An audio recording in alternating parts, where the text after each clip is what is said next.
Y bien, nosotros el martes pasado en la clase habíamos empezado a discutir de este tema que habíamos llamado corriente. Y habíamos dicho que por definición la corriente era, o lo podíamos evaluar como una cuantificación de la carga que está pasando a través de un área en una cierta cantidad de tiempo.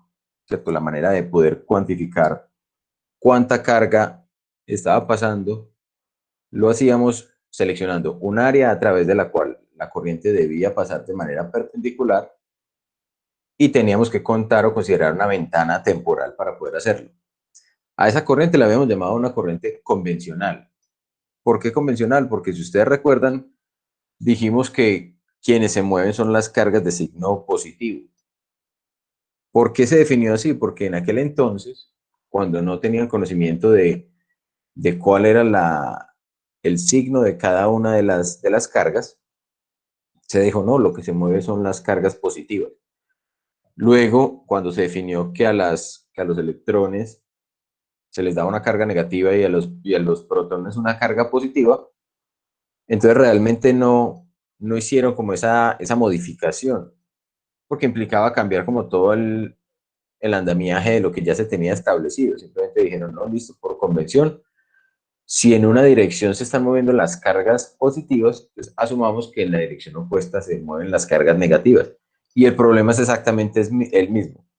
De hecho, la física como la conocemos se podría explicar exactamente igual teniendo simplemente un cambio en los signos de la carga, en una simetría en las cargas. Entonces uno podría explicar exactamente los mismos fenómenos, solo que con el signo de las cargas cambiadas. ¿Listo? Ahora bien, dijimos que esa carga la podemos encontrar o la podemos expresar de una manera instantánea si llevábamos eso a diferenciales de carga y a diferenciales de tiempo.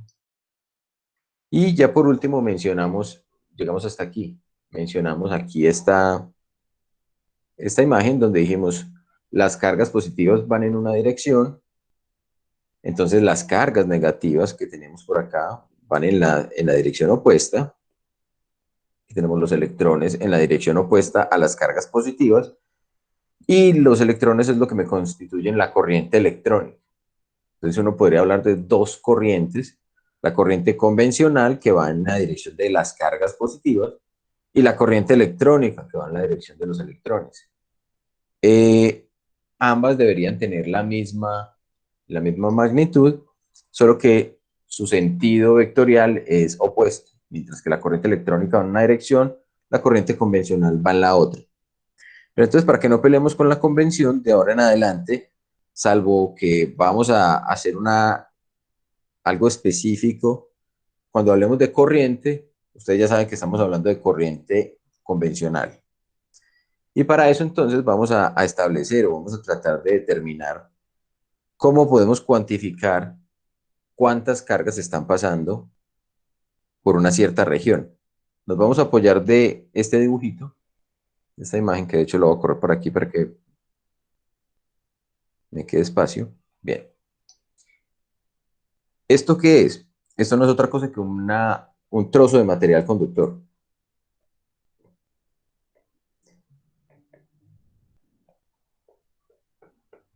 Ya sabemos que materiales conductores, hay muchos materiales. Hay materiales como por ejemplo el cobre, el oro, la plata, el hierro.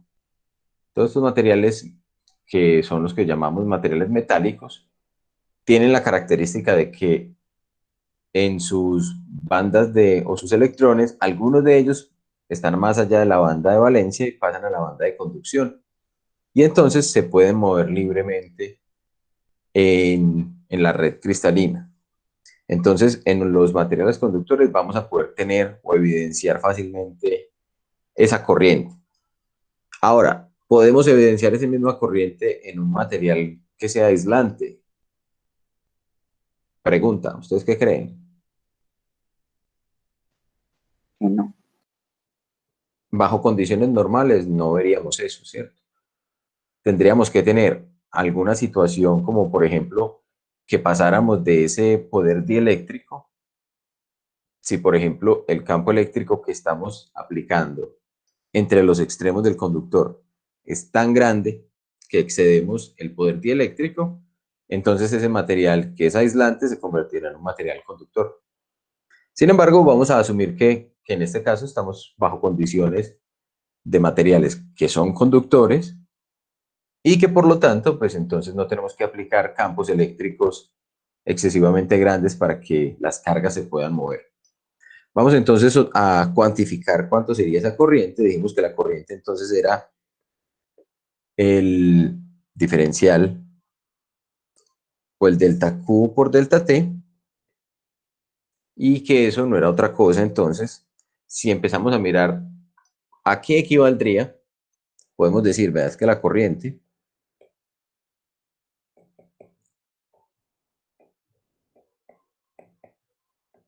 es igual a quién. Pues tenemos que tener involucrada la carga. Si yo quiero conocer cuánta cantidad de carga está pasando, digamos, por esta región A, debo considerar entonces la carga de la partícula cargada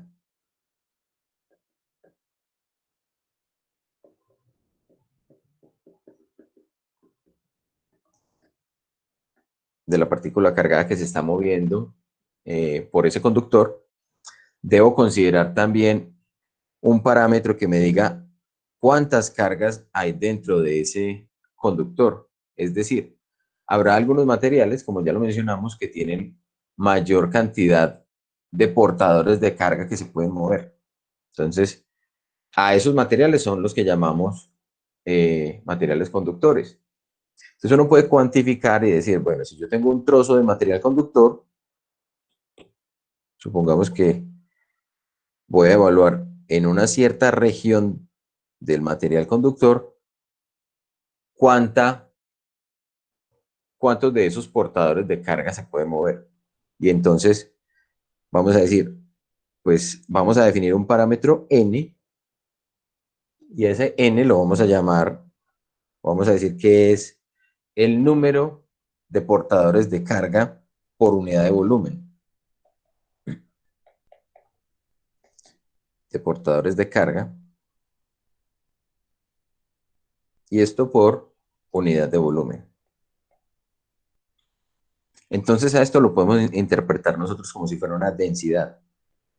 Densidad de portadores de carga.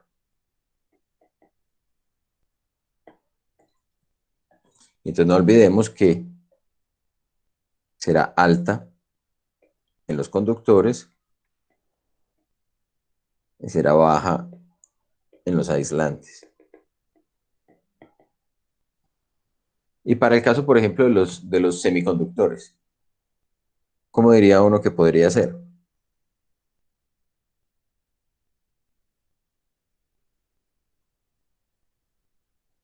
Para los semis de pronto sería uno. Para los semis de pronto sería uno, ¿cómo así? Un portador de carga. No, como de valor uno, o sea, ni muy alto ni muy bajo. Ah, ok, podríamos decir que es como intermedio, ¿cierto? Como por aquí.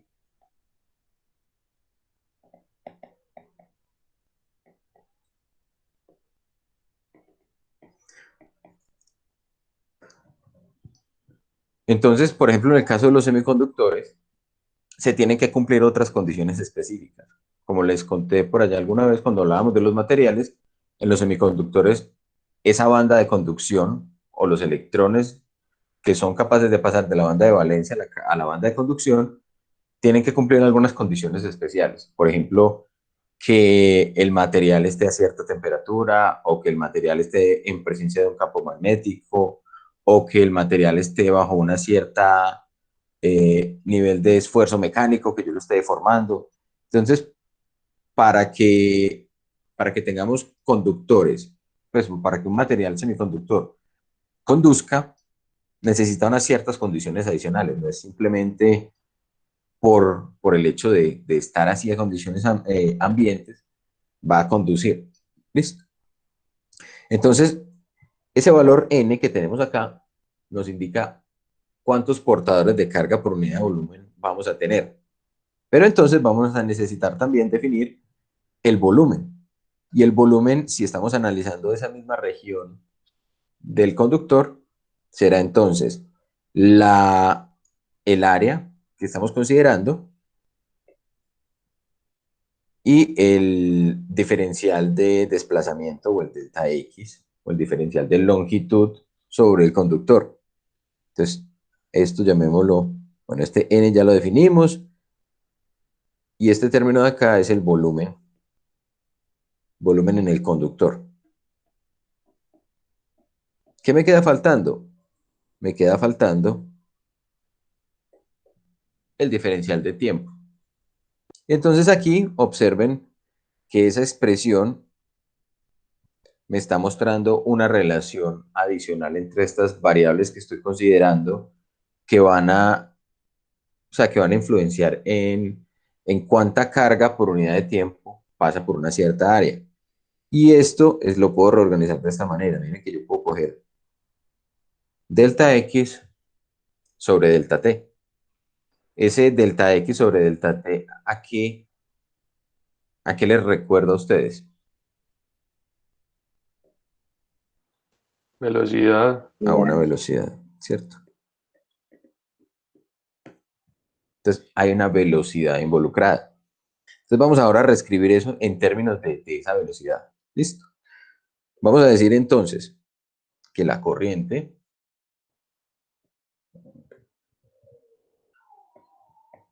es entonces la carga de los portadores de carga por el número de portadores de carga que voy a tener multiplicado por el área y multiplicado por una velocidad que la voy a llamar, o le voy a poner el apellido sub D. ¿Qué es ese término de allí? Entonces, a este término de acá, voy a poner de otro color, se le conoce como velocidad, o más bien, en vez de velocidad, pongámosle rapidez de deriva. ¿Ustedes recuerdan la diferencia entre velocidad y rapidez de su curso de física mecánica? Velocidad es un vector, rapidez es una magnitud. ¿Y qué es conceptualmente lo que me está indicando esa rapidez en comparación a la velocidad? La velocidad es desplazamiento sobre tiempo y velocidad, perdón, rapidez es distancia sobre tiempo. Listo. Entonces, con la rapidez lo que estoy cuantificando es cuánto me estoy tardando para ir de un punto a otro. Con la velocidad estoy instantáneamente determinando qué tan rápido o qué tanto está cambiando la posición con el tiempo y por eso hacemos esa pequeña diferencia. Entonces, lo llamamos rapidez por lo siguiente, porque finalmente lo que tenemos que lograr es que los portadores de carga vayan de un punto inicial a un punto final sobre el conductor. Y entonces vamos a mirar qué otros o qué es lo que tenemos acá entonces en esta ecuación a la que acabamos de llegar. Entonces tenemos el término de rapidez de deriva es qué tan rápido se mueven los portadores de carga. Esta sería el área del conductor.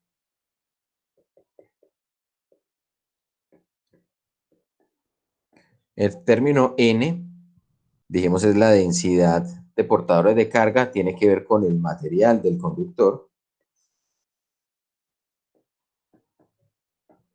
Y finalmente, el término Q es simplemente la carga elemental o la carga electrónica. Entonces, un valor constante. ¿Listo? Definamos entonces por acá que esa B sub D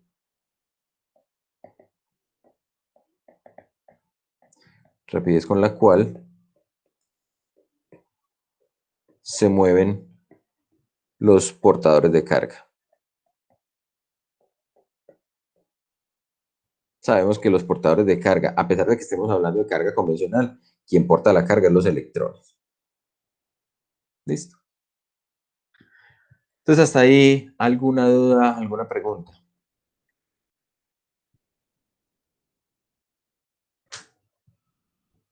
No, señor, de momento va bien la cosa. Bueno, entonces vamos a imaginarnos por qué es que los portadores de carga se empiezan a mover en un conductor. Resulta que para lograr eso, yo debo hacer o le debo aplicar una diferencia de potencial entre un extremo y otro del conductor. Entonces, vamos por aquí a copiar esta otra figurita.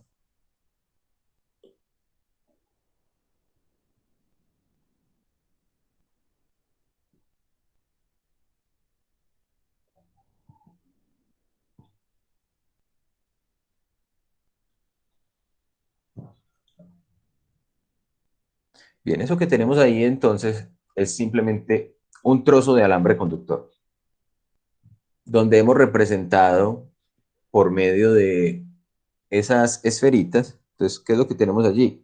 Tenemos simplemente las cargas positivas o los núcleos de los átomos rodeados de su nube electrónica, donde están pues los electrones. Cargas positivas rodeadas de electrones y está pues distribuido en todo el material. Entonces, ¿qué es lo que estamos diciendo? Vamos a aplicar una diferencia de potencial. Cuando aplicamos esa diferencia de potencial, lo que va a ocurrir es que va a aparecer un campo eléctrico en el conductor. Entonces, supongamos que aquí al lado izquierdo puse una diferencia de potencial o un potencial eléctrico alto y al lado derecho puse un potencial eléctrico bajo. Entonces, se nos va a establecer allí un campo eléctrico. Vamos a pintar el campo eléctrico como si fuera esta flechita que apunta hacia la derecha. Sabemos que entonces lo que tenemos por acá es un B sub A, acá tenemos un B sub B o un potencial eléctrico, donde B sub A es mayor que B sub B.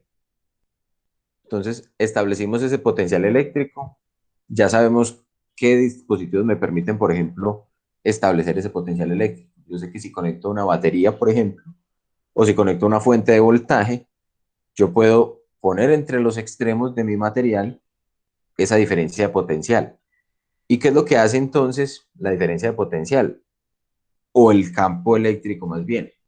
Va a hacer que las cargas libres de ese material se empiecen a mover. Y sabemos que las cargas libres son electrones. Entonces, vamos a pintar por acá un electrón. ¿Qué fuerza va a sentir ese electrón? O el electrón, ¿qué es lo que va a decir? Estoy en presencia de un campo eléctrico. ¿Me quiero mover hacia dónde? En este caso, hacia la derecha. El electrón Ah, No, no, no, hacia la hacia la izquierda. izquierda. se quiere mover hacia la izquierda, ¿cierto? Recuerden que la fuerza es el producto entre la carga y el campo eléctrico. Si el campo eléctrico lo tenemos apuntando, en este caso, en una dirección, la fuerza que el electrón experimenta es en la dirección opuesta, ¿sí? O también lo podemos interpretar como decir, el electrón es una carga que quiere ir donde el potencial eléctrico sea más alto. Es exactamente lo mismo, son dos formas de mirar el fenómeno el mismo fenómeno para explicarlo de maneras diferentes, pero que nos va a llevar a la misma situación. Entonces, ¿qué dice el electrón? Listo, yo siento la fuerza en esta dirección, pero cuando se está moviendo el electrón en esta dirección se encuentra con un electrón de esa red cristalina o de ese material. Entonces le toca cambiar el camino. Si se mueve en esta dirección, se va a encontrar un electrón del otro átomo. Entonces le toca cambiar el camino. Si llega aquí, se vuelve a encontrar con un electrón, entonces le toca cambiar el camino. Y así, si uno se imagina, el electrón puede hacer un montón de desplazamientos, trayectorias, para poder ir en esta dirección. ¿Sí? No es una trayectoria entonces donde podamos decir el electrón está en el espacio libre o está en un medio que no le ofrece ningún tipo de oposición, sino que el electrón va a desplazarse en una trayectoria que llamaremos una trayectoria aleatoria. Listo.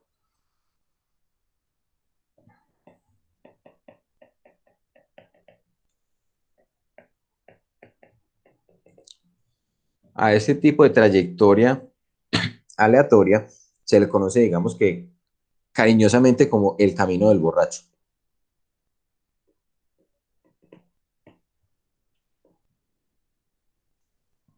Sí, porque el electrón finalmente, para desplazarse de un punto inicial a un punto final, tiene que entrar en colisión, se devuelve, se mueve para adelante, ¿cierto? Puede sufrir un montón de trayectorias. Y eso le pasa a todos los electrones que estén dentro del material. Digamos que un electrón que estuviera libre por aquí más adelante, también va a ser lo mismo. Viene por acá y va a empezar otra vez también hasta poder desplazarse, digamos, al otro extremo. ¿Qué es lo otro que tenemos que tener en cuenta? Sabemos también que cuando los electrones se están moviendo en un material conductor, ellos lo hacen ¿con qué objetivo? ¿Cuál es el fin último del movimiento del desplazamiento de las cargas libres? Recuerden lo que pasaba cuando estábamos en un campo eléctrico y poníamos un material conductor. Había un desplazamiento de cargas supremamente rápido, que lo Pues que hacía no es minimizar la energía, ¿ok? es minimizar la energía, ¿cierto? Pero resulta que en este caso, los electrones que se están desplazando no van a lograr llegar al mínimo de energía potencial porque la fuente de la energía o la fuente de ese potencial eléctrico lo voy a mantener. O sea, le voy a estar suministrando energía permanentemente para que esos electrones no puedan eh, minimizar y siempre estén en movimiento. Entonces, de esa manera, al estar siempre en movimiento, yo puedo hacer trabajo con esos electrones. Yo puedo hacer que esos electrones generen algún tipo de trabajo que yo pueda utilizar. ¿Está claro? ¿Está ahí? Entonces, allí es cuando, por ejemplo, decimos, bueno, a los electrones o a ese flujo de portadores de carga, los voy a poner o los voy a aprovechar para mover un motor, o los voy a aprovechar para encender una bombilla, o los voy a aprovechar para calentar una parrilla, ¿cierto? Cualquiera de ese tipo de aplicaciones los puedo hacer con los electrones en movimiento, cosa que no puedo hacer si los electrones están estacionarios. A las condiciones electrostáticas no me permiten realizar trabajo con los electrones. Ellos simplemente se reorganizan para llegar al equilibrio y ahí ya no puedo hacer nada más. Pero en el caso de los electrones moviéndose, con ellos sí puedo hacer bastantes cosas. ¿Listo? Entonces, eh, llegamos entonces nuevamente a expresar ese valor de esa velocidad o esa rapidez de deriva. ¿Ustedes qué creen que qué orden de magnitud podrá tener la magnitud o esa rapidez de deriva? Sí, porque finalmente, de todos esos términos, si yo conozco el material, puedo conocer n, ya conocemos la carga del electrón, el área lo puedo determinar geométricamente, pero me queda todavía por determinar cuánto es la rapidez de deriva. Te recuerden, para diferenciar rapidez de velocidad, decimos rapidez es cuánto se tarda en ir desde el punto, llamemos esto el punto B hasta el punto A, y velocidad es simplemente el cambio de posición en el tiempo. Por ejemplo, yo acá puedo determinar el vector velocidad en esta región o en este pedacito de trayectoria.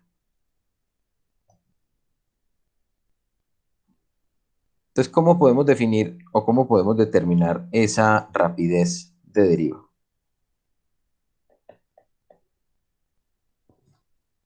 Esa es la pregunta.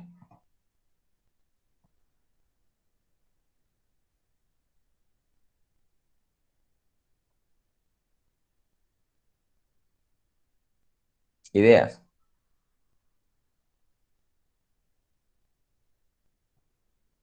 Está difícil, ¿sí o no? Es una de esas preguntas que uno no sabe cómo responder. ¿Por qué? Porque resulta que para poder para poder dar una aproximación a cómo se comporta ese fenómeno, tenemos que hacer uso de la mecánica cuántica. O sea, es la mecánica cuántica la que nos va a permitir explicar eso.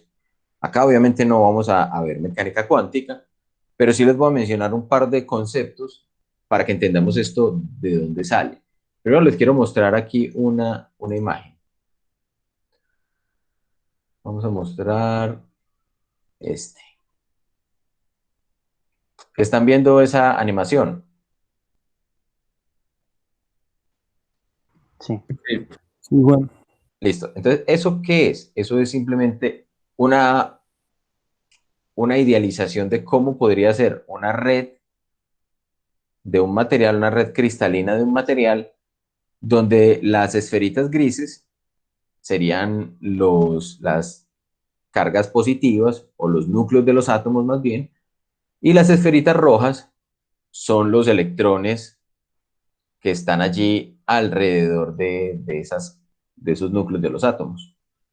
Miren que a pesar de que el desplazamiento es, dijimos, si se están desplazando, si yo les aplico un campo eléctrico, los electrones tienen que moverse en la dirección opuesta a donde apunta el campo eléctrico. Pero sin embargo, estos que tenemos allí son los electrones que se están moviendo alrededor de los núcleos. O sea que imagínense lo fácil que podrá ser para un electrón libre poder pasar sin encontrarse alguno de los otros en el camino. Yo creo que incluso si uno trata de hacerlo a mano, es difícil desplazar o, por ejemplo, moverse con un lápiz, digamos, por entre los núcleos de los átomos para llegar de un lado al otro sin chocarse con las esferitas rojas. Puede ser bastante complejo, ¿sí o no? Ahora imagínense un electrón que simplemente se mueve por efecto de las fuerzas eléctricas. ¿Para qué hicimos o para qué mostramos esa imagen? Para que hablemos de primero, antes de encontrar la rapidez de deriva, de un término que se conoce como la rapidez, perdón, la velocidad promedio de los electrones. Entonces vamos a llamar a este término, metido así entre esos corchetes como en ángulo, la velocidad promedio de los electrones. Entonces, esa velocidad promedio de los electrones es un valor que, como les decía, se puede determinar a partir de la mecánica cuántica. Ustedes se imaginarán, bueno, se está moviendo relativamente rápido.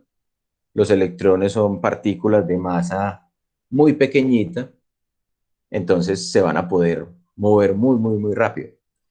Pues bien, la mecánica cuántica nos dice que uno puede cuantificar para un cierto material esa velocidad promedio como la raíz de 2 veces la energía, pero no cualquier energía.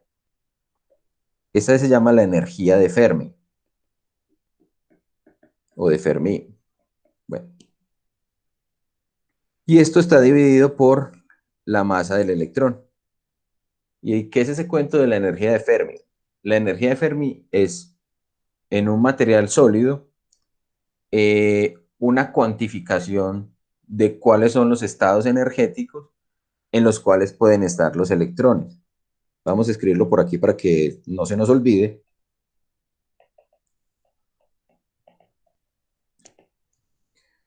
De Fermi. Entonces, digamos que una cuantificación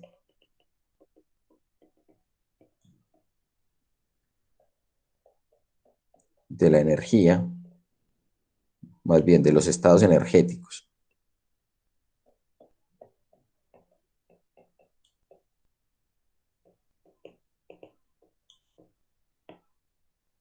De los electrones en un material sólido.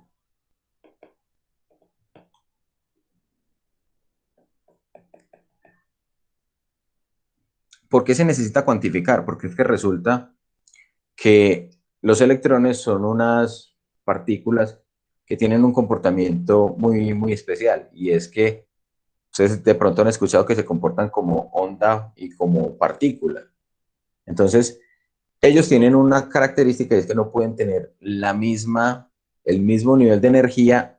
O sea, dos electrones no pueden estar en el mismo nivel de energía al mismo tiempo en un material. Entonces, lo que hacen los electrones es empezar a llenar niveles de energía hasta cierto punto. Si exceden cierto nivel de energía, entonces, o sea, si todos los electrones exceden un cierto tope de energía, ese material tiene unas propiedades que, por ejemplo, son conductores, y si no las tiene, pues entonces se va a comportar de un modo aislante. ¿Listo? Entonces, cuando uno quiere conocer cuánto es la velocidad promedio de los electrones, pues tiene que ir a buscar cuánto es la energía de Fermi del material. Si uno, por ejemplo, quiere hacer un cálculo, digamos, vamos a hacer un cálculo con un material que uno considere que es comúnmente utilizado para conductores. Les pregunto, ¿qué materiales comúnmente han conocido ustedes que se empleen como conductores? Principalmente el cobre. cobre, el oro. ¿Cierto? Cobre, oro, la plata, el aluminio, ¿cierto? Digamos que el cobre es uno de los materiales que más se emplea, entonces por eso es el que les voy a traer aquí a colación. Entonces resulta que la energía de Fermi del cobre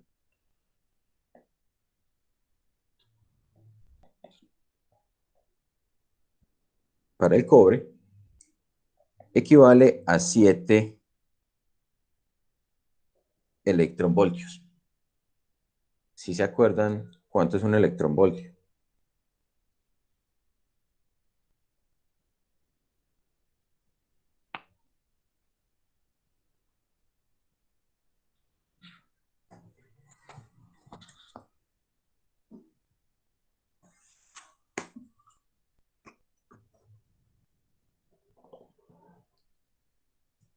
Digan, si se acuerdan o no se acuerdan.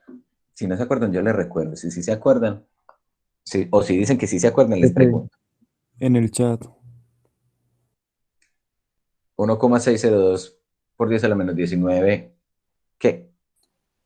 Joule. Ah, listo. Joules.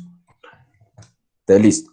Entonces, muy bien. Entonces, uno puede, entonces, ya que conocemos esta energía, puede determinar, entonces, por ejemplo, para el cobre, cuánto sería esa velocidad de promedio de los electrones. Entonces, vamos a calcularla. La velocidad de los electrones para el caso del cobre no es otra que 2 por 7 electronvoltios por 1,609 por 10 a la menos 19. Entonces hagamos la conversión acá. Joules por electronvoltio. Y dividamos por la masa del electrón. Y la masa del electrón es 9,11 por 10 a la menos 31 kilogramos. Cuando hacemos ese cálculo, llegamos a un valor de velocidad. La velocidad promedio para el caso del cobre, para los electrones que se están moviendo, es de 1,57 por 10 a la 6 metros por segundo. O sea, 1,6 millones de metros por segundo. ¿A ustedes ese número les parece un número pequeño, un número grande? Muy grande. Ese número es gigante, ese número es inmenso. En comparación con la velocidad de la luz, ¿qué tan cerca estamos qué tan lejos estamos?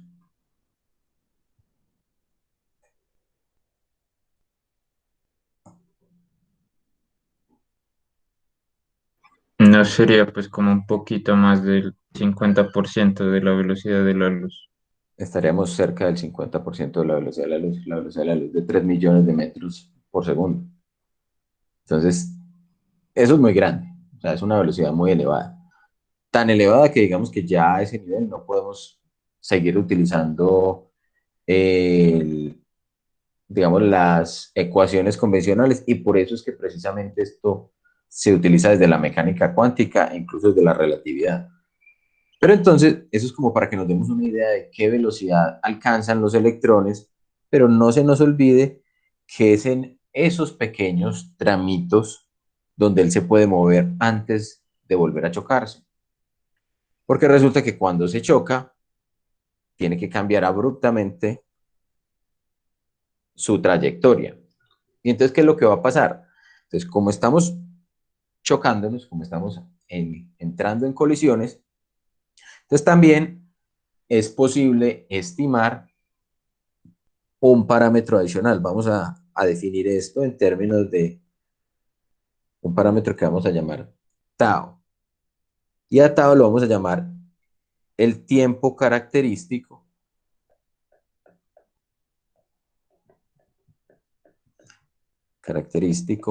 entre colisiones. Es decir, cuánto tiempo ocurre para que un electrón que está experimentando ese campo eléctrico colisione y cuánto se va a poder desplazar antes de que vuelva a tener otra colisión. O sea, cuándo va a tener que cambiar de dirección. Resulta que ese tau es del orden, para cualquier material conductor, de 10 a la menos 14 segundos. ¿Qué quiere decir? Que en una fracción de tiempo tan pequeña, él ya está cambiando de dirección. Para el caso del cobre, por ejemplo, en este caso vamos a decir que esa temperatura ambiente, ese tiempo característico entre colisiones es del orden de 2,5 por 10 a la menos 14 segundos. Entonces miren que el material influye en cuánto es el tiempo para que haya una colisión, para que un átomo, perdón, un electrón que se esté moviendo entre en colisión entre uno y otro, pues o con los electrones vecinos o incluso con los núcleos, aunque eso sería un poco más complicado, ¿cierto? Muy bien, entonces con ese tiempo característico vamos ahora a hablar de la densidad de electrones. Pues ya que estamos hablando del cobre, entonces la densidad de electrones en el cobre es del orden de, o se expresaría en términos de cantidad de electrones por metro cúbico, o de electrones libres más bien. Entonces vamos a decir esto primero. En el caso del cobre, el cobre tiene del orden de 8,49 por 10 a la 28 átomos por metro cúbico. Bueno, es más, hagamos una cosa para no decir mentiras con respecto a las unidades. Vamos a poner solamente encerrados lo que son unidades, porque átomos no son unidades como tal. Y resulta que no todos los electrones que hacen parte de la red cristalina del cobre van a aportar o van a tener átomos o van a tener electrones libres. Entonces, la densidad electrónica en el caso del cobre es de aproximadamente 8,11, no, perdón, 41. Mire mal. 8,41 por 10 a la 28 electrones por metro cúbico. Entonces, en nuestro cálculo de la corriente, el que tenemos que utilizar es precisamente los portadores de carga. Entonces, estos llamémoslo la densidad de electrones. Entonces tenemos la carga que ya la conocemos, la densidad de electrones que ya la conocemos, el área dependerá de la geometría que vamos a utilizar y estamos en la búsqueda de esa velocidad o de esa rapidez de deriva. Hasta el momento hemos definido esto. Entonces, bien, sabemos que si aplicamos una diferencia de potencial, las cargas electrónicas van a sufrir entonces una fuerza. Esa fuerza la podemos cuantificar como la carga por la magnitud del campo eléctrico. Si estamos hablando en el caso, vamos a poner esto en magnitud, esto también en magnitud. En términos de magnitud,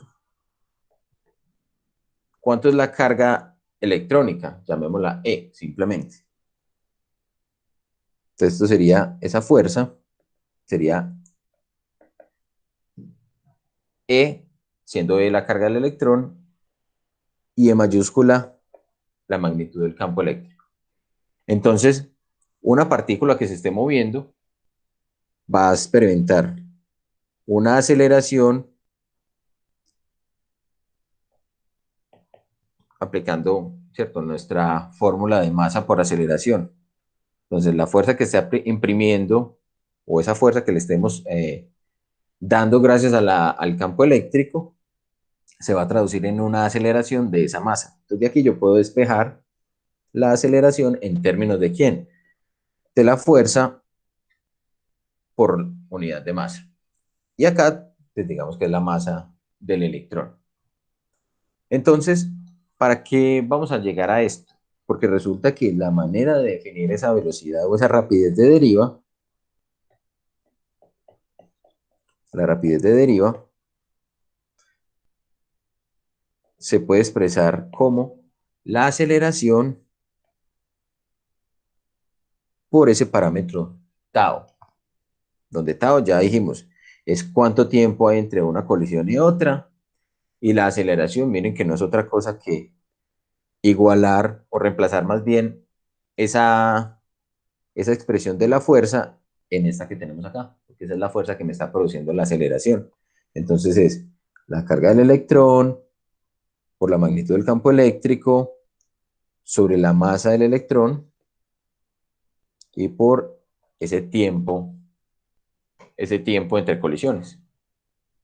Cuando ya tenemos eso, entonces nos damos cuenta de una cosa, que la velocidad va a depender precisamente del campo eléctrico y del tiempo entre colisiones. Si yo aumento el campo eléctrico, ¿qué pasa con la rapidez de deriva? Aumenta. Aumenta. ¿Sí o no? Y si yo logro aumentar el tiempo entre colisiones, miren que también estoy logrando aumentar la rapidez de deriva. Entonces, pilas que cuando decimos aumentar el tiempo entre colisiones, es que el electrón pueda moverse más espacio sin colisionar. Estoy aumentando el tiempo entre una colisión y otra. Entonces, también cuando aumento el tiempo entre colisiones, aumento la velocidad o la rapidez de deriva. ¿Qué parámetros o qué condiciones afectan ese tiempo entre colisiones? O sea, yo sé que el campo eléctrico lo puedo cambiar, por ejemplo, modificando la fuente que me está produciendo la diferencia de potencial. La temperatura, por ejemplo. Por ejemplo, la temperatura. La temperatura es uno de esos parámetros que me afecta grandemente el tiempo entre colisiones. ¿Qué pasa si yo aumento la temperatura? ¿Aumenta o disminuye el tiempo entre colisiones? Aumentaría, no. Disminuye entre colisiones. Es más propenso a que se presenten colisiones. Es más propenso a que se presenten colisiones, ¿cierto? Con la temperatura. Entonces, imaginémonos ahora esta misma imagen que tenemos acá, y con la temperatura lo que está pasando es que ya no solamente van a existir las colisiones, sino que va a existir una vibración, un movimiento de los núcleos o de los átomos entrando allí y desplazándose, entonces eso le hace más complicado el camino al electrón libre. Entonces va a haber menos tiempo entre una colisión y la siguiente colisión. Entonces precisamente ese parámetro de tiempo entre colisiones entonces, se reduce si aumenta la temperatura.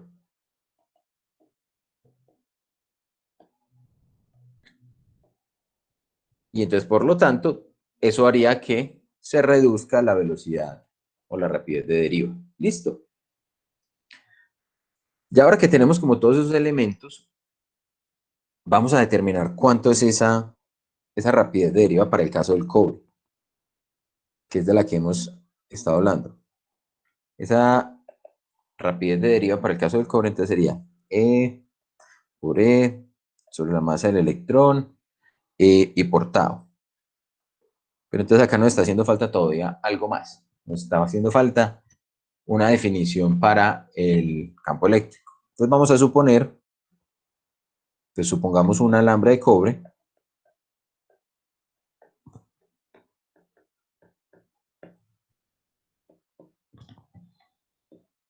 de longitud L igual a 10 metros.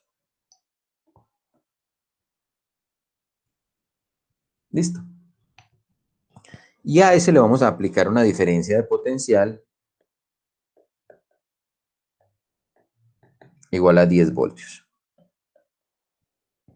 Entonces, ¿qué es lo que tenemos allí? Miren que podemos cuantificar la magnitud del campo eléctrico como el diferencial de potencial por longitud o por distancia. Es como si yo cogiera el alambre de cobre y lo estirara y en un punto pongo un potencial de 10 voltios y en el otro un potencial de 0 voltios. Eso es lo que estoy haciendo. O pilas, también puedo poner un potencial de 20 y uno de 10. Me da el mismo diferencial de potencial. Recuerden que eso no cambia en nada la fenomenología. Entonces acá voy a tener 10 voltios en 10 metros. Eso me da un campo eléctrico de qué magnitud. 1. 1 voltio por metro. Listo. Y lo hicimos así pues para poderlo hacer, digamos, el cálculo un poquito más simple. Entonces vamos ahora a mirar cuánto es esa velocidad de deriva. Entonces tenemos bueno, pues si quieren reemplacemos de una vez los valores. Entonces la magnitud de E es 1,602 por 10 a la menos 19 coulombios, multiplicado por 1 voltio por metro, multiplicado por, ¿cuánto fue que dijimos tau? 2,5, ¿cierto? En el cobre, a temperatura ambiente, 2,5 por 10 a la menos Sí. 14. 2,5 por 10 a la menos 14 segundos de tiempo y sobre la masa del electrón, que era de 9,11 por 10 a la menos 31 kilogramos. Bien, cuando hacemos ese cálculo, ¿a qué valor llegamos? Hagámoslo por acá en la calculadora.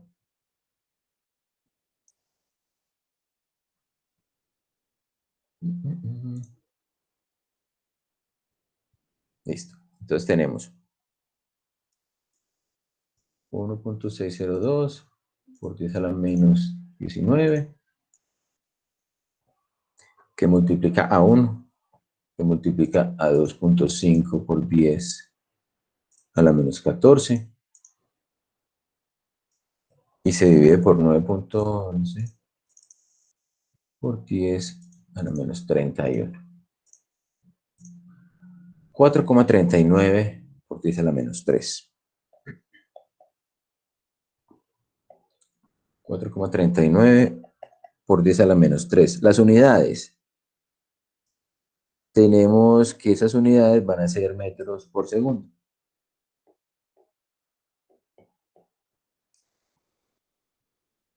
Se los dejo de tarea que revisen que las unidades sí estén correctas. Listo. 4,39 por 10 a la menos 3 metros por segundo. ¿Esto a qué equivale? A 4,39 milímetros por segundo. Es decir, los electrones con una diferencia de potencial de 10 voltios en un alambre de 10 metros o con un campo eléctrico de 1 voltio por metro, solamente se van a mover 4,4 milímetros. Un espaciecito menos de 5 milímetros, menos de medio centímetro en un segundo. Eso es la velocidad de deriva. ¿A ustedes no les parece demasiado sorprendente que los electrones se muevan tan despacio?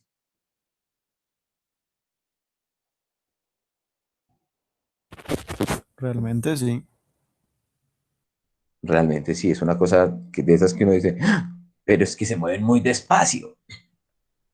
Mejor dicho, un solo electrón en moverse esos 10 metros se va a demorar más de media hora con esa diferencia potencial para viajar de un lado al otro. Pero entre colisión y colisión, él se está moviendo a 1,6 millones de metros por segundo. Entonces, tengamos en cuenta ese tipo de magnitudes para que entendamos qué es lo que está pasando y cómo se nos puede llegar a afectar, o cómo el caso del material nos puede llegar a afectar esa velocidad. Entonces, por ejemplo, si empezamos, ya hicimos el análisis considerando considerando el material y considerando esos componentes pues, de la mecánica cuántica. ¿Sí? Entonces, si nosotros tenemos, por ejemplo, ese trozo de material, que esto mide L, cuando estamos aplicando entonces una diferencia de potencial, digamos que acá le voy a poner un potencial positivo y un potencial negativo por acá.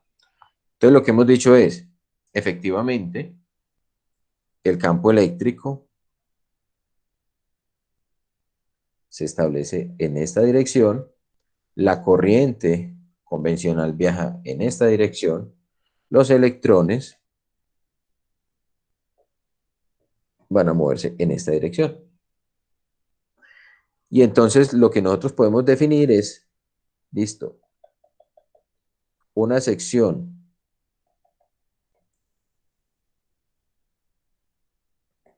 ¿cuánto será esta distancia que un electrón va a recorrer en un segundo? Entonces, en un segundo, un electrón o los electrones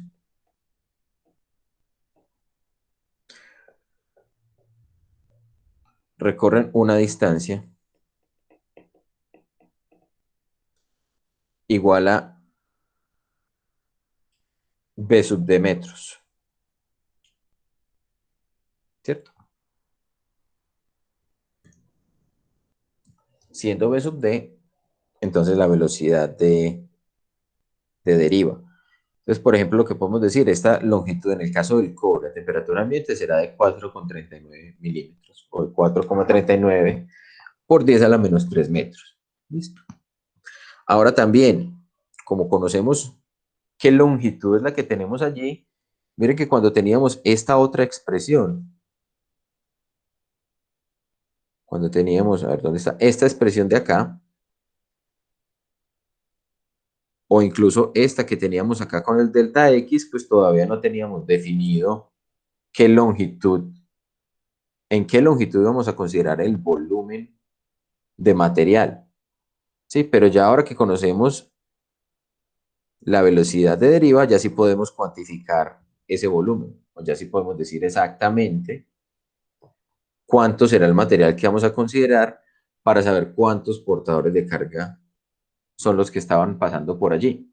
Entonces, los portadores de carga que van a pasar por esa área en un segundo no va a ser otra cosa que B sub D multiplicado por esa área. ¿Por qué? Porque esto tiene unidades de metros por segundo y esto tiene unidades de metros cuadrados. Listo. Vamos a poner entonces ahora, o vamos a sustituir B sub D, ¿cierto? Entonces teníamos allí que la corriente era B sub D por el área, por el número de electrones, por la carga del electrón. Si nosotros definimos o sustituimos el valor de B sub D, ¿qué fue lo que llegamos con B sub D? Dijimos que era o sea, la carga del electrón por el campo eléctrico, por la masa del electrón sobre tau. A ver, entonces teníamos E por el campo eléctrico sobre la masa del electrón, por tau, y ahora sí por el resto, por el área, por la densidad y por E. Entonces, de hecho, este E último lo puedo poner acá de una vez y borrar este último E. Listo, esa es la corriente como la acabamos de definir.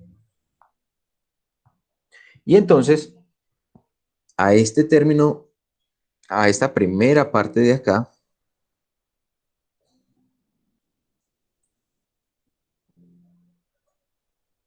de hecho me falta uno más. Vamos a sacar más bien este campo eléctrico de acá, lo voy a dejar por aquí, y me voy a traer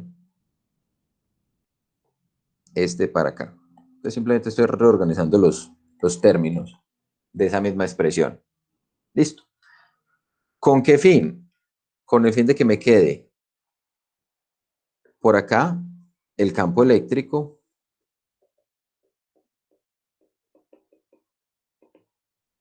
que yo lo puedo cambiar por medio de la fuente de potencial. Entonces lo puedo cambiar como usuario. Lo puedo cambiar. Este término A tiene que ver con la geometría del material.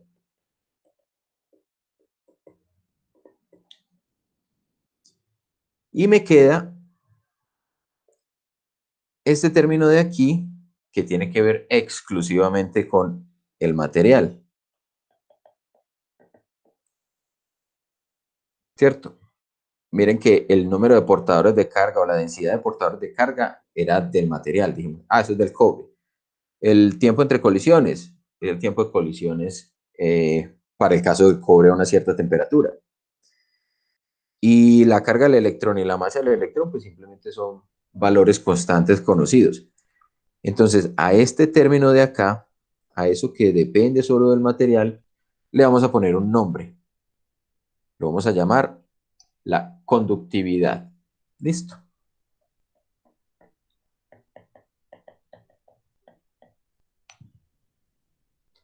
Y la conductividad le vamos a poner un símbolo. Le vamos a poner el símbolo sigma. Y por acá voy a poner una nota. No confundir con la densidad superficial de carga.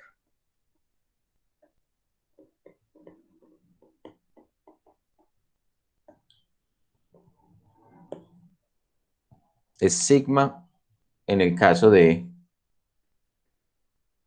la corriente. Estamos hablando de la conductividad. ¿Está bien? ¿Alguna pregunta hasta allí?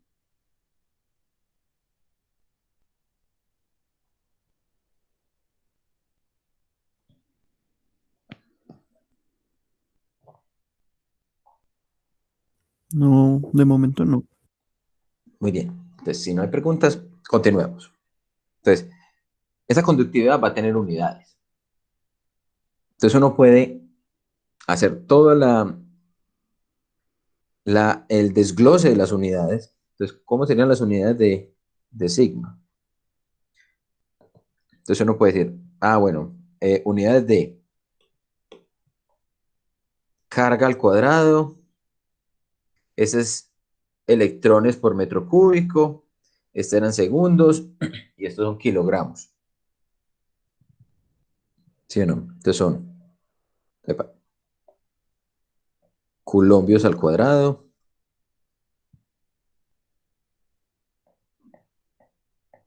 por 1 sobre metro cúbico, porque recuerden que electrones no son una unidad, por segundo y sobre kilogramo.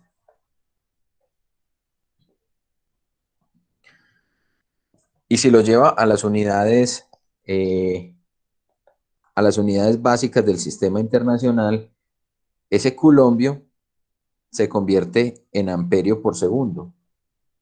Entonces me quedaría amperio cuadrado por segundo al cuadrado, pero teníamos otro segundo, entonces me queda multiplicado al cubo. Este metro cúbico baja y multiplica al kilogramo, metro cúbico. Y ahí eso se ve todavía como muy enredado, ¿cierto? Entonces, para simplificarlo, definieron una unidad. Vamos a partir este metro cúbico en 2. Vamos a poner metro cuadrado y vamos a poner metro. ¿Para qué? Todo esto de aquí, todo esto que está aquí reunido, recibe un nombre. Se llama el Siemens. Entonces, las unidades de la resistividad, de la conductividad son el Siemens, que se abrevia con una S mayúscula, por metro. Y esto se llama Siemens. Así como la empresa alemana, igualito, Siemens. ¿Listo? Pero no es en honor pues a la empresa alemana, sino en honor al científico alemán Siemens. ¿Está bien? Entonces tenemos allí las unidades de la conductividad. Siemens por metro. Sabemos también, si miramos esa conductividad, o si miramos esa expresión más bien del campo eléctrico, sabemos que el campo eléctrico no es otra cosa que ¿quién? Que la diferencia de potencial por unidad de longitud. Entonces yo puedo indicar esa igualdad y reemplazarla en mi expresión de la corriente. Entonces mi expresión de la corriente, miren que me quedó de esta manera, me quedó sigma, porque reemplacé toda esa carreta por mi conductividad, por A, por el voltaje y sobre L. ¿Sí o no? O de otra forma, yo también puedo decir, si yo despejo el voltaje, miren que me va a quedar como, me va a quedar la longitud sobre sigma por el área por la corriente. ¿A qué acabamos de llegar? Pues muchachos, les presento lo que llamamos la ley de Ohm.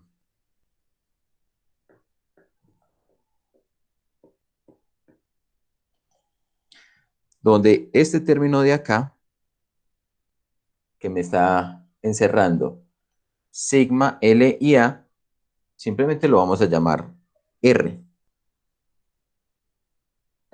Y ese R lo vamos a llamar la resistencia.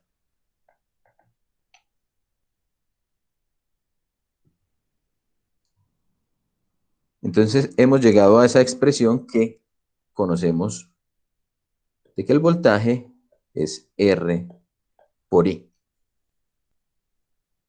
También se expresa de esta manera. ¿Listo? ¿A qué es lo otro que llegamos? Miren que acá, cuando despejamos el voltaje, me quedó sigma en la parte de abajo. Entonces, otra manera de expresar la ley de Ohm, es decir, es reemplazar sigma en términos de otra letra griega que se llama rho. Y decir que esto es 1 sobre sigma. Entonces, esto se llama la resistividad. Miren que no es otra cosa que el inverso de la conductividad.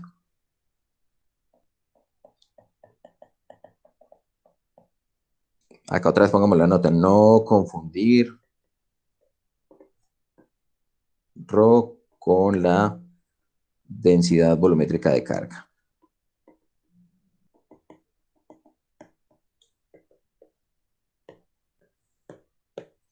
Sí, simplemente fue que a los físicos de esa época se les acabaron las letras griegas y entonces tuvieron que empezar a hacer uso de las que ya habían utilizado. Entonces, bien, ¿qué unidades tiene la resistividad?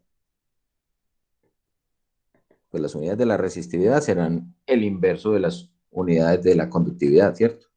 Entonces son metros sobre Siemens. Pero a ese inverso de Siemens se le conoce como ohmio.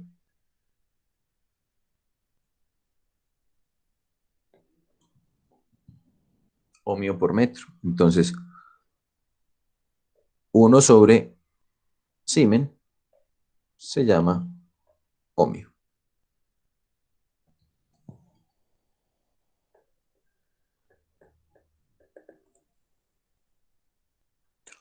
El ohmio también es lo mismo que, si lo quiero expresar de otra manera, voltios sobre amperio.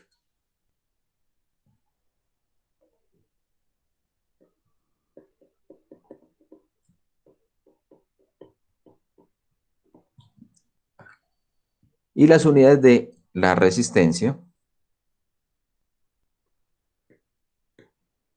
son simplemente los ohmios solitos. ¿Listo?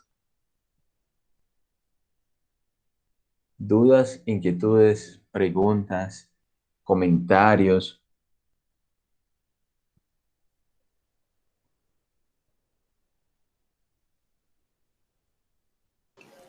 No, pues, impresionante cómo se llegó a la fórmula, pues que uno utiliza todos los días. Sí, o sea, ¿a partir de qué? Del material como tal, a partir de conocer qué es o de definir qué era la corriente, ¿cierto? Porque eso fue una definición. Si ustedes recuerdan, nosotros partimos de esa definición. Dijimos esto. Esto fue lo que dijimos por allá al principio de la clase. La corriente es cuánta carga pasa por unidad de tiempo y miren que vamos yéndonos y llegamos a qué es la ley de Ohm, ¿cierto? Entonces, es muy bonito como uno llega hasta allí. Muy bien, ahora, pues ya que hemos trabajado con el cobre, vamos a determinar cuánto es esa conductividad del cobre. Determinemos sigma para el cobre y determinémoslo también a temperatura ambiente.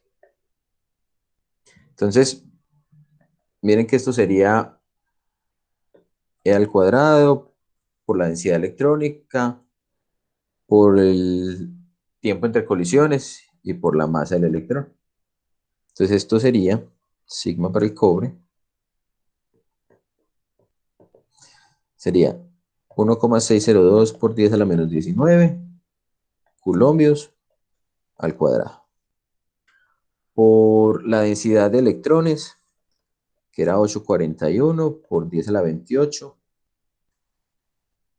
electrones por metro cúbico. Y por 2,5 por 10 a la 14 a la menos 14 metros. Segundos. Y eso dividido la masa del electrón, 9,11 por 10 a la menos 31 kilogramos. Cuando hacemos ese cálculo, llegamos a que la conductividad del cobre es de 5,96 por 10 a la 7. Y en este caso las unidades serían Siemens por metro. Listo. Y si hacemos el inverso, si queremos encontrar entonces la resistividad del cobre también a temperatura ambiente, es 1 sobre la conductividad, sería el inverso de esto, sería 1,68 por 10 a la menos 8. ohmios metro.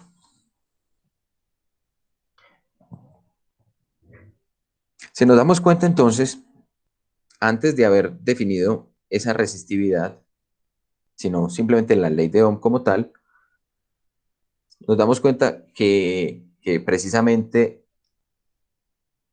esto es proporcional a la longitud, ¿cierto?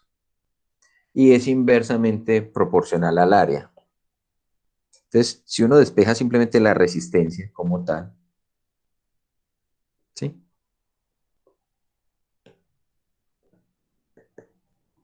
R dijimos que era entonces L sobre sigma por A, o lo mismo ρ por L sobre A. Cualquiera de esas dos expresiones me determina adecuadamente el valor de la resistencia. Entonces, es proporcional a la longitud, es decir, entre más largo el camino que los electrones tengan que recorrer, mayor resistencia van a encontrar. Y eso es, digamos, de algún modo intuitivo si uno piensa que lo que está pasando es los electrones y se van a encontrar un camino más largo haciendo este tipo de trayectoria, chocándose muchas más veces si el conductor es más largo. Pero también, si el área del conductor es más grande, entonces reduzco la resistencia. Porque recuerden que finalmente lo que importa es cuántos portadores de carga pasan por unidad de tiempo para definir la corriente. Entonces, al momento de tener un área más grande, entonces tengo mayores posibilidades o mayor cantidad de electrones o de portadores de carga pasando por esa área en una unidad de tiempo. Si uno, por ejemplo, hiciera una comparación de los diferentes materiales, se podría dar cuenta que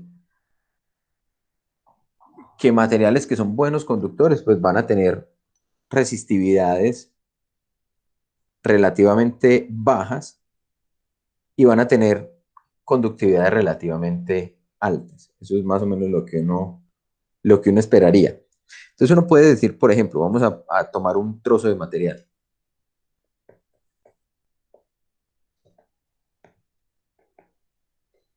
Tomemos un trozo de material, digamos que ese trozo de material tiene unas ciertas dimensiones. Digamos que esto mide, no 1 metro, que esto mide 1 milímetro. 1 milímetro por aquí, 1 milímetro por aquí, y que tiene una longitud total de 1 metro.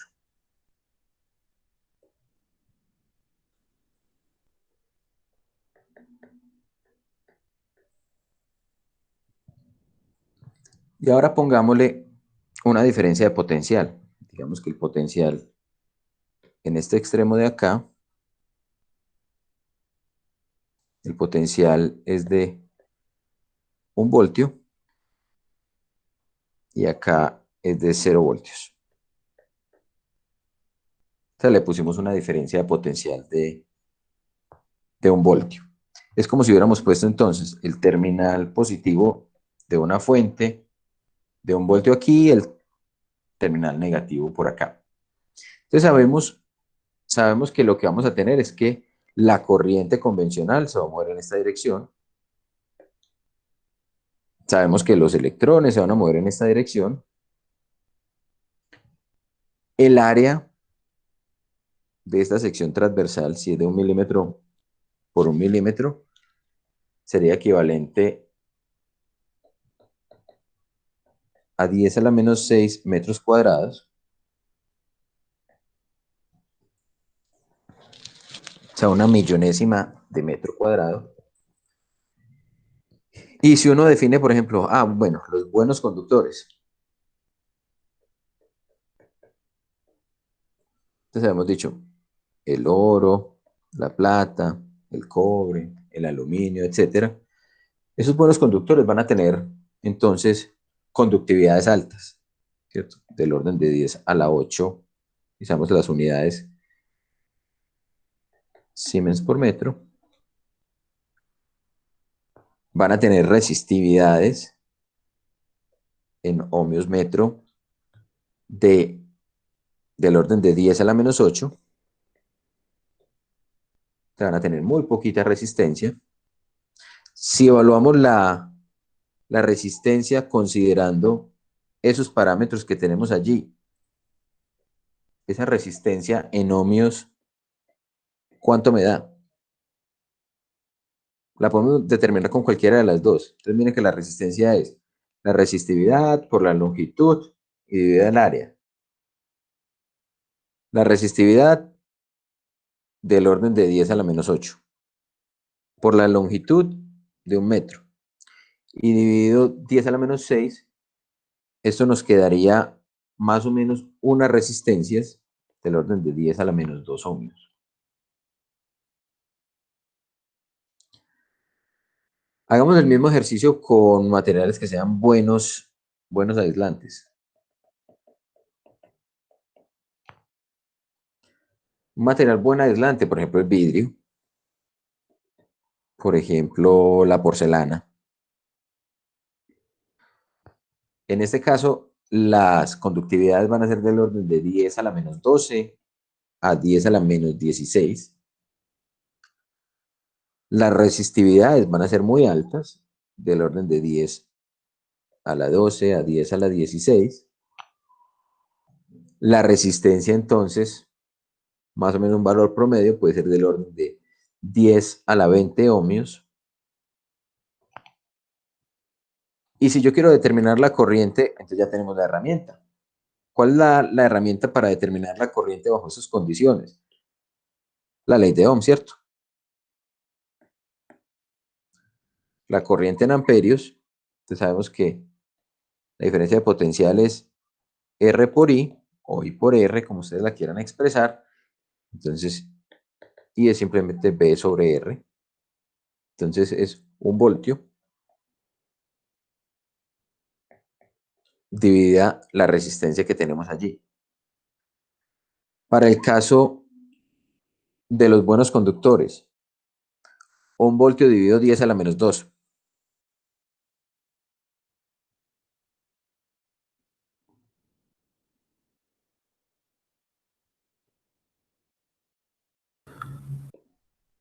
Sí, 100. 100 amperios. Entonces miren que en un segundo están pasando 100 columbios de carga. Es o sea, con una diferencia de potencial tan pequeña como 1 voltio, puede pasar una gran cantidad de carga. ¿Listo? Mira que está pasando 100 amperios en un buen conductor. Y en un buen aislante, suponiendo que la resistencia es 10 a la 20, sería entonces del orden de 10 a la menos 20 amperios. O sea, prácticamente no está pasando nada. Si consideramos que la carga de un electrón es por 10 a la menos 19, no estaría alcanzando ni a pasar un electrón. Listo. ¿Cuál es la ventaja entonces de la ley de Ohm? ¿O por qué nos gusta la ley de Ohm? Porque es que nos está dando una relación que es lineal entre el voltaje y la corriente. O sea, si yo grafico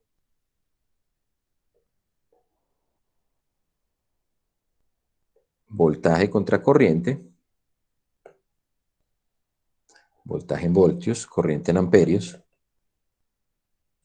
yo me voy a encontrar una relación lineal. Voy a encontrar este tipo de relaciones, donde la pendiente de esto no es otra cosa que R.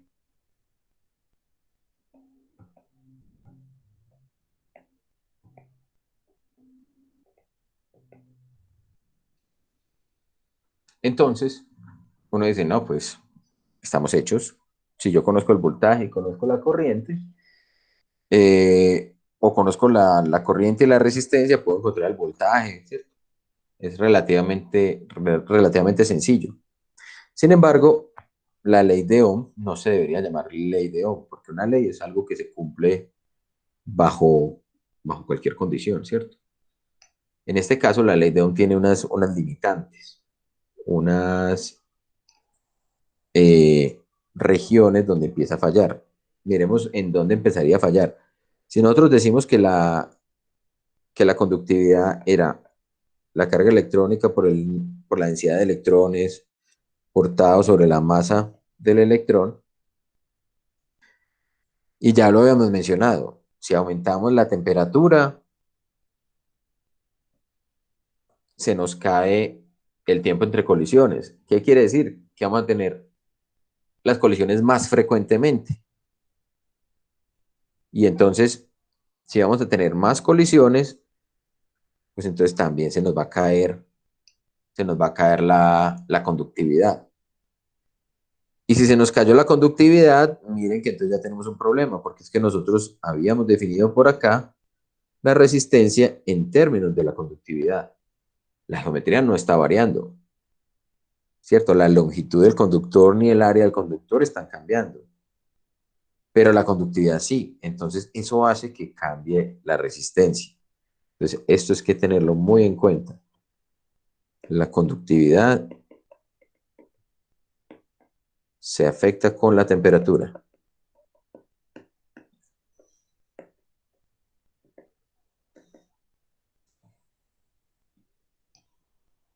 ¿Sí? Y lo mismo pasa. Sabemos entonces, habíamos definido la resistividad como 1 sobre la conductividad. Pues si se nos cayó la conductividad, démoslo con rojito. Si se nos cayó la conductividad, se nos incrementó la resistividad. Entonces cuando tenemos esa nueva ley de Ohm, miren que es como si estuviéramos definiendo la ley de Ohm de esta manera. Estuviéramos diciendo, el voltaje es la corriente por la resistencia en función de la temperatura. Y ya, digamos que de algún modo, ya no podríamos decir que esa relación B sobre I ya no es constante. Entonces ahí ya, por ejemplo, se nos cae el entablado de la ley de Ohm. En el laboratorio mañana les voy a mostrar unas animaciones como para visualizar efecto, qué efecto tiene esto de la temperatura. Es como la idea, pues como que nos quede claro. Entonces, si bien la ley de Ohm funciona, no funciona siempre. ¿Listo?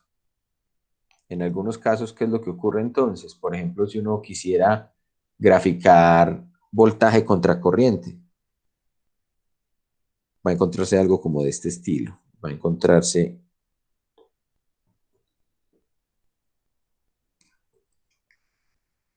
que el voltaje y la corriente van a variar como de esta manera más o menos. Y entonces eso ya no es lineal. Listo.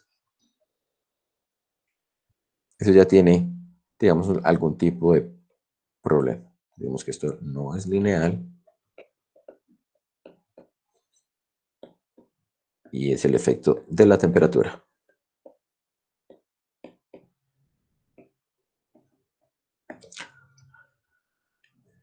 Bueno, con eso llegamos al fin del tema por el día de hoy. Sin embargo, en el Moodle tenemos una prueba rápida para resolver. ¿Cierto? Ya hace muchos días que no teníamos prueba rápida. Entonces ya les voy a activar la prueba del Moodle. La deben responder en el cuestionario que aparece allí. Y también deben tener en cuenta montar la solución en la tarea correspondiente. ¿Sí? O sea, es de dos partes. La parte de quiz y la parte de montar el archivo con el justificante. Para que por favor lo monten. El quiz dura 12 minutos y subir el archivo tienen hasta las 8 de la mañana para subirlo. Entonces, por favor, ingresen y listo.